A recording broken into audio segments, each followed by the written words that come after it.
come to this happy place, welcome. Please stand clear of the doors. Por We favor, invite you, if manténganse you alejados dare, de las to puertas. visit tonight's episode in Twista, in this elevated travel doorless chamber.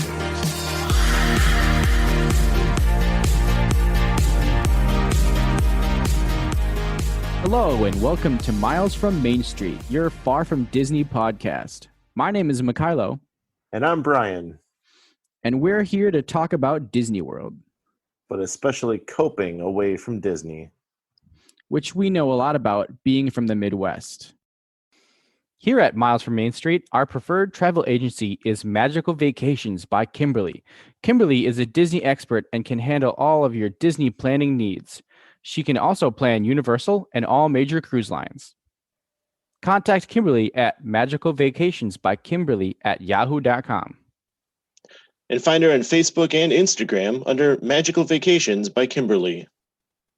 So today on Miles from Main Street, we are talking about Olga's Canteen. I've been there once. Brian was lucky enough to be able to go there too. And we have some stuff to say about it.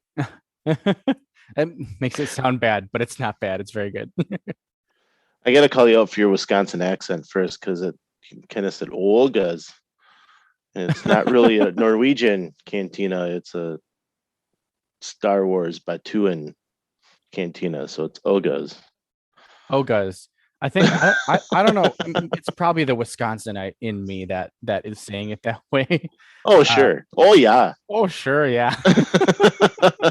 Oh, man. I got lucky that we were able to go about a week before our trip. My wife was able to get us a reservation. That was at 9:30 in the morning, but you know, makes the day a little more fun when you got a drink right away in the morning, right? Right. So, so yeah, we were glad to get that. It was a lot of fun. I'm really glad we got to go in there. And the nice thing about our conversation tonight is that you got in there before COVID, so you can kind of give us the perspective from that. And I was in there during the COVID restrictions. So, yeah, and we can kind of talk about the different ways that we went about procuring a table, because Brian was lucky enough to get a reservation, which is actually pretty difficult. And I, along with name dropping with somebody who I know works there, was able to get a table way like last minute. And basically what I ended up doing was there's like I'm not sure if they're doing it right now. But you can kind of get on like a wait list. I know some places have wait lists, and the way that you check that is you go into the My Disney Experience app and you go into dining reservations and you hit now instead of different times. And then that shows you all the places that actually have wait lists.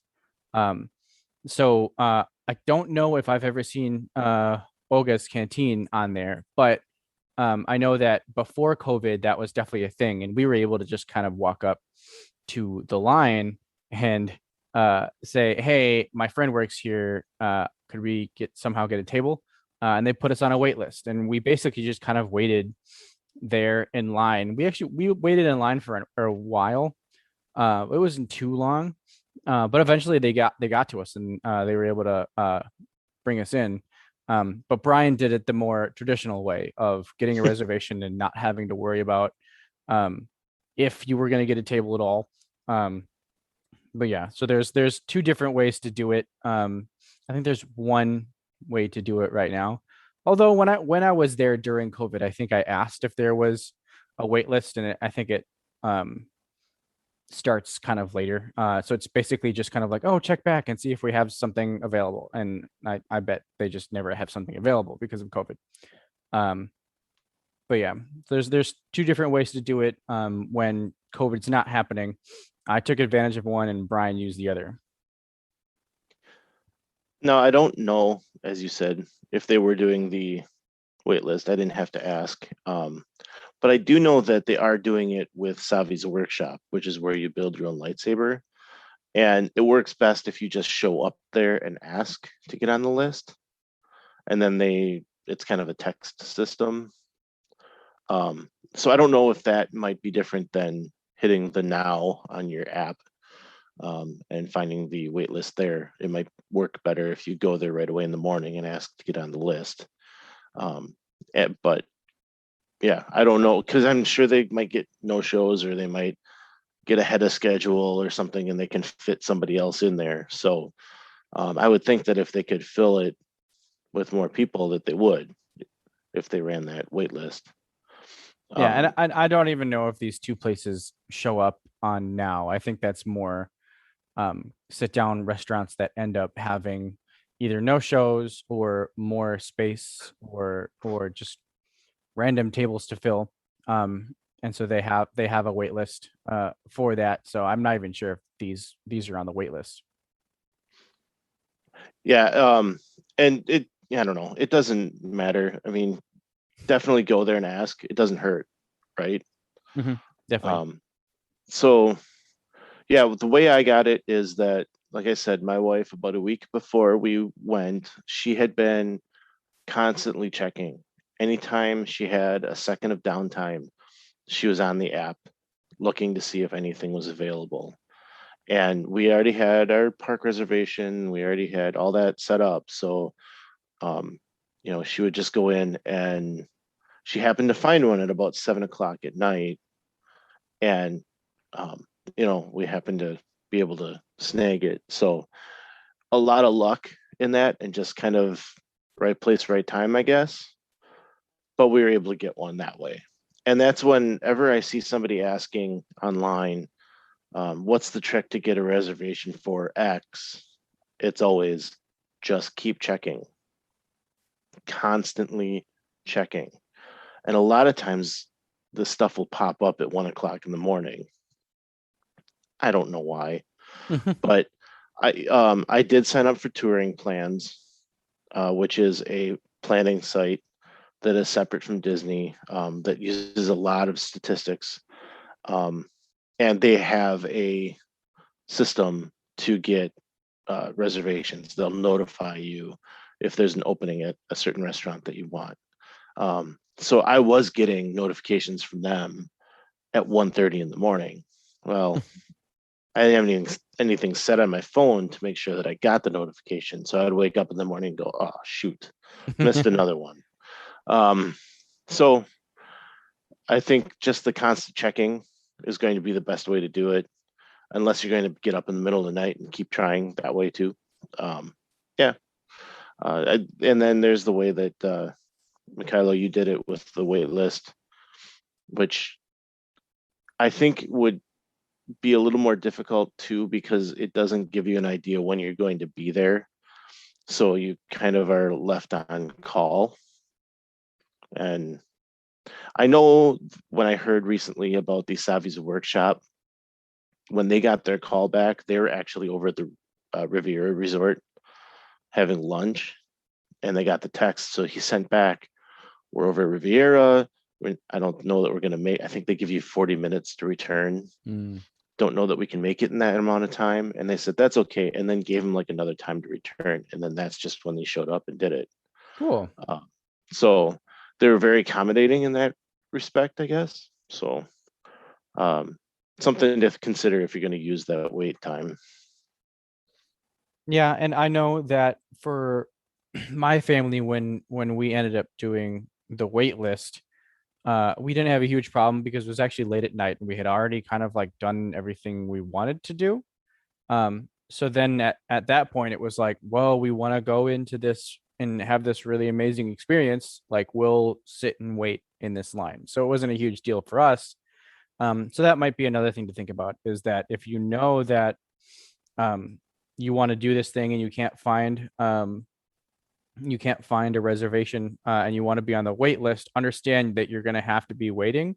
So maybe like knock almost everything off of your list and then make that something that, like, if you can make it happen at the very end of the night, that's great. But if it doesn't end up happening, then it's like, oh well, like, we didn't have a reservation. It would have been cool if it happened, but and I know a lot of people will get frustrated with that, where it's like, oh, this is ruining my trip because I needed to get drunk in this cantina. but But I mean, this is just, you just got to understand it's Disney. There are going to be things that you're not going to be able to do, and you just got to kind of roll with the punches. And it's kind of funny how I'll say that and then end up planning my days by the hour. Um, but I think that's kind of the thing, is that like you can have a plan, and 90% of the time the plan is going to go awry because like it's Disney. You don't know what's going to happen. You don't know when it's going to torrential downpour and everything's going to come to a screeching halt. Um, so with stuff like this, um, if you're going to use the wait list, understand it might not work out. But if it does, like that was like the highlight of our night. Like it was so cool to be able to go out and like end our night um, in this amazing experience. So just treat it like that. Treat it like, if it doesn't happen, then I was able to do all this other stuff. If it does happen, that's awesome.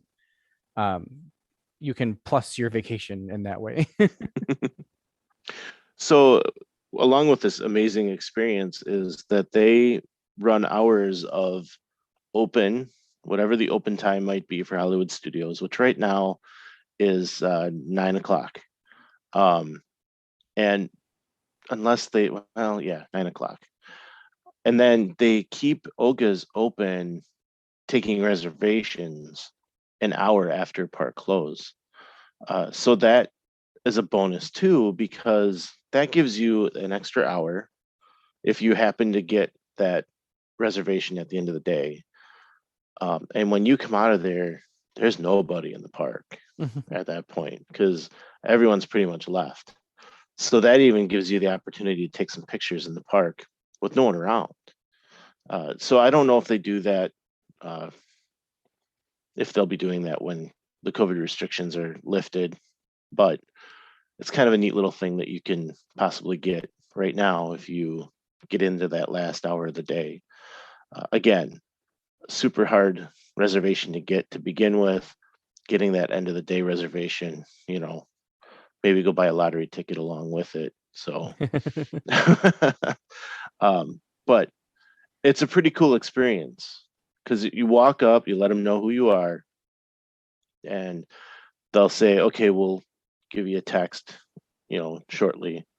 And then like, and this is how it worked for us. They send us a text a few minutes later.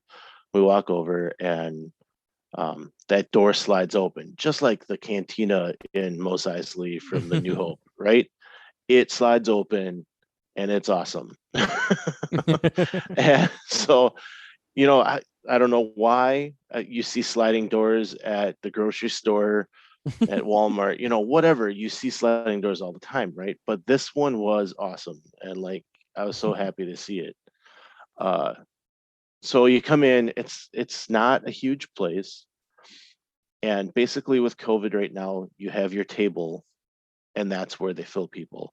I think there was a lot more standing room only prior. It gave it a really busy bar atmosphere, which I'm sure you can touch on. This is a lot quieter now. There's plenty of room to walk around, and the service is pretty darn good because they only have the tables to worry about. They don't have to weave through people and worry about who else is drinking and all that goes along with that. So we got a booth when we got there. It was my family of 5, so we had a little bit more, people to fit into the booth or whatever, but plenty of room. Looks just like it might on Star Wars, or at least reminiscent of something from Star Wars. And when I say that, I should say from A New Hope. I still want to call that movie Star Wars because that's how I grew up with it. But yeah, it was really cool just kind of walking in and getting our booth. And then we sat down, and that's when I got a chance to look around. What were your first impressions when you got in there? I thought so. I can kind of talk about how it was for me pre-COVID. And it was definitely more of like a bustling bar atmosphere. You kind of walked in there and there was a lot of people all over the place. They had the standing tables. That's where we ended up. But they just kind of like brought us to our little table, and we had our like little area to stand, and like that was it. Like all the other places had people either in or around, or like in the booths, or standing at other tables, or standing at the bar. And so it seemed pretty packed. And I'm sure they do that on purpose. Um, but yeah, that was the kind of atmosphere that I got. Was like it honestly kind of felt like one of those like college bars that you would go to. And I'm sure that was, I mean, that's the idea, because it's one of these random space bars these random spaceport bars in isn't Tatooine. Well, we're on Batuu. Oh yeah, well yeah. But I mean that's kind of what I got from it. And I'm not great with kind of like taking everything in. I'm terrible. I've said it before. I basically just sprint through the parks. So it's like when I get somewhere, I'm very bad at just kind of like looking around and like, oh wow. I remember it took me a while to just kind of like look up and like look at things. Which there's just stuff everywhere, and there's like droids. You got DJ Rex going. That was one thing that I noticed right away. I was like, oh, DJ Rex, and he's from the original Star Tours. It's very cool. And then a whole bunch of they had kind of like where it looks like all of the alcohol is being stored and everything. And I thought that was all very cool, but I'm very bad at picking out little things. I just kind of, oh wow, shiny, that's cool, and then don't really like take in those details. But there's a lot in there, and it's probably just because there's so much going on. But yeah, there's a lot going on, and it definitely has that like dive bar kind of feel to it. It does, but also I don't know. Being a big Star Wars fan, me walking in there was just like, oh my god, I'm in a cantina from Star Wars. This is amazing, right? Right? Like my head was kind of spinning already because I had just gotten done seeing the Millennium Falcon and just kind of starting to take the land in. And then I walked in there, and so we walked in, we sat down at our table, and then my wife jumped up like right away and started taking pictures of DJ Rex. And we were kind of sat like in a booth next to DJ Rex, so we had to get out to see him. We couldn't just sit there and watch him, which was unfortunate because he is kind of talking as he's spinning tunes and playing the music for you. Which one of his songs is the original Cantina song, so that's cool. Yep. So yeah, we got in there and we sat down and we got those pictures, and then we put our order in, and then that's when I got up and you could walk around. Like I know you said like you got your little table and that was it. We got up and we moved around a little bit. I was taking pictures of the bar. I took pictures of both sides of the bar, which actually look the same. So which is nice because if whichever side of the bar you're on, at least it's still the same view, right?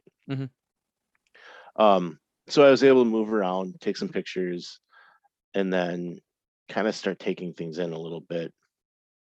So then I sat down, and that's when our drinks came, and we'll get into drinks later. But some of the things I noticed in there was behind the bar, like where you might have I don't know, containers of slushies or something, or just dispensers of some sort. The dispensers that they had behind the bar looked like IG droids. And if you're not sure what I'm referring to, like IG-11 is from the new Mandalorian show. He was in the first season, and the very first episode, he was the bounty hunter droid that found the asset with the Mandalorian. So as a kid, it was IG-88 from Empire Strikes Back. So that right away was really cool, seeing something like that. And then on top of the bar was an aquarium, and inside was like a frog-like creature that looked a lot like the one that is sitting out on the road outside of Jabba's palace in Return of the Jedi. So that was cool. Like they have these things, and I bet if I had grown up with the prequel trilogy and I was more into that era, I'm sure I would have picked out some things from that era too, because that's kind of what they're doing. They're trying to harken memories or pull memories from different areas, no matter what trilogy you've grown up with. So those were the things I was noticing, was some of the stuff that I would see in that original trilogy versus any other time. Yeah, uh I noticed those big canisters too. And it's funny, I didn't even notice that there was a droid there. So it shows how much that I pay attention. But yeah, Well, and just to be sure, it's not a droid. It's just the canisters look like the head of the IG yeah, droid. yep. Um, but anyways, I one of the things I enjoyed was I mean, were the drinks. The drinks, I mean, definitely the star of the show. And I thought it's definitely really cool that it wasn't like they're not gonna come bring you like a Captain and Coke or something. Of course they're gonna make these drinks like super weird and very interesting. And one of the things I liked the most, and I think I had I can't remember the rules if there was like a 2 drink minimum. I think that's what it was. I believe a 2 drink maximum, actually. Oh really? Oh, okay. Yeah. Um uh yeah, I seem to remember, maybe that's COVID, because I seem to remember them being like, so you need to spend a certain amount of money here or something like that. But the drink that definitely caught my eye was the one with the suds. I can't remember. I think it was The the fuzzy tauntaun. Yeah. Yeah, that one was really good. And it was cool because the the fuzz or the suds or whatever actually It, kind of like numbed your mouth. yeah, there's like a foam on the top that Hmm. and I can't remember if it's flavored or what, but yeah, it numbs your mouth. Hmm. Really weird. Yeah, so I thought that was really cool. I think I had a couple of those. Um, it's Disney, of course, so you're gonna go all out. And it was the end of the night too. Um, but there were a couple other drinks, but honestly, that was the one that stood out to me the most. And I ordered a Yub Nub, which, if you want a Yub Nub, you can get it with the souvenir mug or not. The souvenir mug with the drink in it is $45, which is a pretty hefty price tag. Hmm. But I'm sitting there, I'm like, we got darn lucky that we got into this place to begin with. I'm getting a souvenir. So I didn't mind paying the $45. And I'll tell you what, I brought that. So here's the deal. It's like an orange drink. I'm trying to pull it up here so I can get it.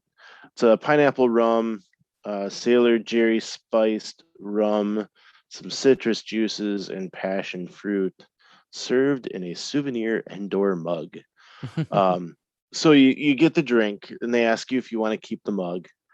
And of course, I said yes. And so they bring it out, and you drink your drink, you have a good time. And then they take that away and they bring you a brand new one, clean, fresh in the box Hmm. for you to take home. And this mug, I'll tell you what, I've gotten souvenir cups from different things, and they're pretty much junk. You get them home, and it's cheap plastic. This is worth your $45. Mm. It is a heavy porcelain mug that has it. It tells the story of the Endor battle that the Ewoks Wow. were involved in. Like, as you turn the mug, you see the Ewok standing on top of the base. You see the Ewok flying. You've got the X-wings and Tie fighters up at the top of the mug. The Death Star is on there. Um, Again, it's a nice heavy mug, very thick. It's going to withstand quite a bit. So we were able to just, in the box, I threw it into our backpack. I was obviously careful with my backpack the rest of the day, but it made it just fine. And so I was really glad for $45 that I got that souvenir. I use it every day at home now. I was gonna ask if you use it. I do. I use it for drinking my just water. I just because I'm still working from home with COVID, so I just use that as my water glass right now. So yeah, I thought that was great. My wife got the fuzzy tauntaun as you had talked about. It says it's buzz button tingling foam on top.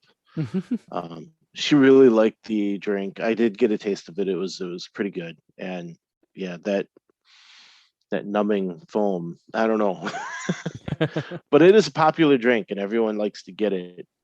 So definitely give it a shot if you guys get in there. Yeah, and a question that that I actually get a lot, that I see, is people asking kind of like what is this place? And I really kind of consider it more of a like a bar kind of type thing. But they do have food. I'm doing air quotes right now, food. It's mainly just kind of like charcuterie type stuff, like things that you would normally drink like while drinking and like with drinks. But that's one thing that people do get confused about sometimes, is that this is not a restaurant. It's basically just kind of a bar. But we do get that question sometimes. Yeah, it is a bar. You're getting drinks, and that's what the star of the show is, as you had said, is the drinks. We did try the Batuu and bits at, with our drinks, which was basically just chips and salsa. Mm. But they gave it a cool name, and I wanted to try something more than just a drink since I was there. So it wasn't very good. I wouldn't recommend the food there. Go for the drinks, stay for the drinks, don't eat the food. Go spend your money on food somewhere else. Go get a Ronto wrap, or Ronto if wraps. you're looking for a charcuterie, it looks like the charcuterie over at Baseline Tap House is much better and cheaper. So yeah. In case you're wondering, my kids enjoyed the Jamba Juice, which had blueberry boba balls inside of Mm. it. I believe my son had the carbon freeze, if I'm remembering this right. Um, there was one, and maybe I'm getting them confused.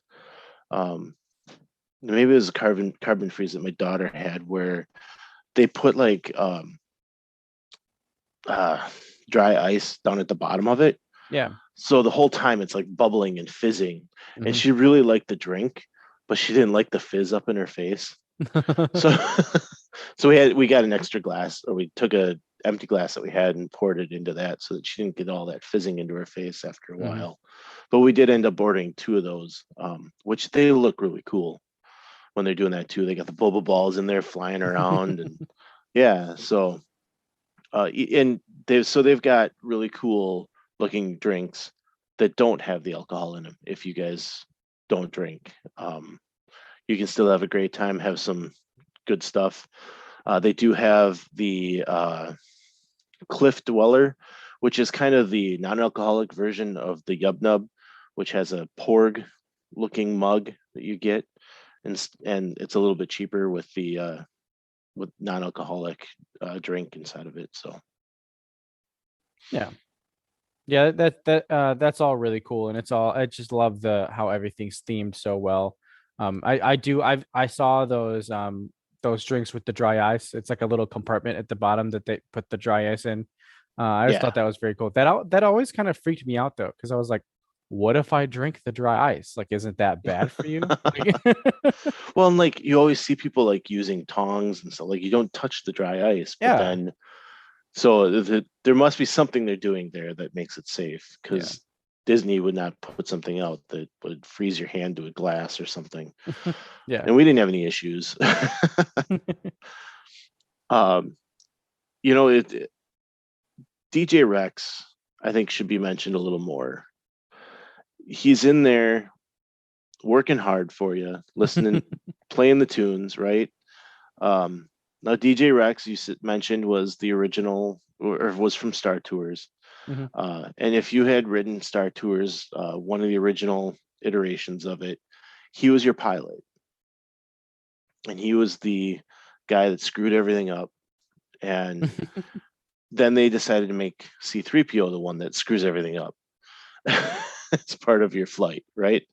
And do you recall where they had moved him? I want to say they had put him somewhere else. Like on the ride. Or even in the park. I cannot remember where he went. But he did have some sort of life after being the pilot. And so that, but like, it was short-lived. You didn't really know much that he was out there.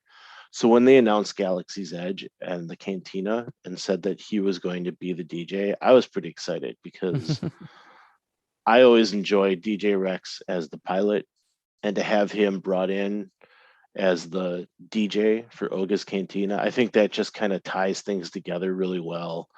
I am a sucker for nostalgia, so to see him brought into another space and being used again, I think that just keeps that nostalgia moving along as well. And he's a funny dude. I mean, come on. Yeah, I mentioned this on the last podcast, but I'm gonna say it again because y'all should be listening to it. On Spotify, they have the whole playlist that plays at Oga's. So check that out, download it, listen to it. I sometimes listen to it while I'm cooking just to make it feel like I'm cooking in that cantina. But it's all very cool, and they've got the original cantina song in there that's kind of like it's like a remix version of it. So it's all very cool and very fun. Yeah, and so along those lines, we've got that character kind of setting things up with the mood music wise. And then you've got your server. And they do stay, they have their character that they're staying true to. And they're they're kind of rough, like you would hope a cantina, Star Wars cantina type of server would be, calling people scoundrels and I don't know. It just added to that experience to have the server be as part of that as well. When I got in there, I was completely that stupid tourist. I was like, "Oh my gosh, this is so cool!" Like, hey, give me a drink. Like I wish I would have, I'm sure I will the next time. I wish I would have had my head a little more straight because like I said, my head was still kind of spinning just from seeing everything from walking in. So it'd be a little bit more fun to kind of go in there as a customer instead of a tourist, right? And really kind of get into the whole experience that they're giving you there. And it's cool. There's talk about what this new Star Wars hotel is supposed to be, and it's kind of supposed to be that where like you're a character in this story that's happening. And I think that's really cool, and that's something that like I want to be able to do. And I think for me, I would end up just having a vacation of that, where it's like my vacation is specifically Star Wars and I'm staying at that hotel and it's just like everything I'm doing is Star Wars.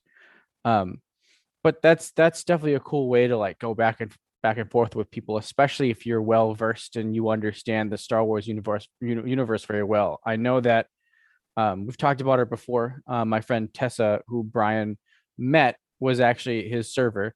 I know for a fact that she's a big Star Wars fangirl.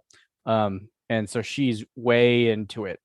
So if you try to riff with these people, like they're gonna give you guys some stuff back. I'm pretty sure that they have like lines to say of like how to open up stuff and like how to pitch things for you to have, and like things like if you say one thing then they respond in a certain way. But I mean these people are all Star Wars nerds as well. So they'll talk Star Wars with you. It was cool for me having a friend there that I was able to see both sides, where like she did her job, which she does her job very well. And she was taught by my mom how to act. She was in musicals and stuff, so she knows how to do that. She does it very well. But it was also cool to kind of like peer into the like the regular person there and like actually talk back and forth with my friend who was there. But they definitely take it pretty seriously, and they're gonna stay in character, kind of like pretty much everybody else. They're not technically face characters, but they're kind of like in that same realm where like they're there as a character. So I find that really interesting, and I think it's going to be cool once that Star Wars hotel opens up and people start walking around Batuu as like a character, but they're there on vacation as a character. Like it's crazy that like that you'd be able to do that. Like you'd be playing out some sort of adventure in this theme park. That just sounds awesome. Like I want to do that already, but almost every single time I end up in Batuu, both in land and world, I'm still kind of like walking around, just taking pictures, blown away that I'm like in this area. But just to think about the possibility of walking around and having an objective and just like playing in that area as a character sounds so cool. And that's kind of what they're already doing at this cantina. And so get in on it. Like I think that's cool, and that's a really neat element of that place.